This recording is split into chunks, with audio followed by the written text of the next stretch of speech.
কুরআনুল কারীমের মধ্যে সাহাবায়ে কেরাম নবীর হাতে বাইত গ্রহণ করেছেন মহিলারাও, তবে মহিলারা পর্দার আড়াল থেকে আল্লাহ নবীর বাইত গ্রহণ করেছেন।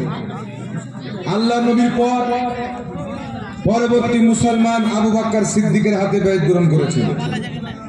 তারপর উমর ফারুক, হযরতে আলী, হযরতে উসমান, তারপরে ইমামে হাসান, তারপরে ইমামে হুসেন, ইনাদের হাতে বায়াত গ্রহণ করেছেন।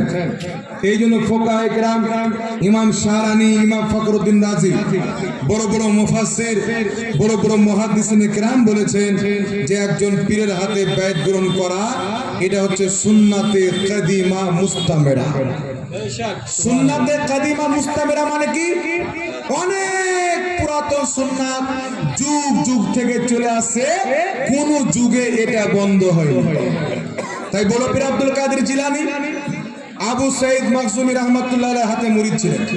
খাজা মঈনুদ্দিন চিশতি, খাজা উসমান হারুনির মুরিদ ছিলেন। জুনায়েদ বাগদাদী পীরের মুরিদ ছিলেন।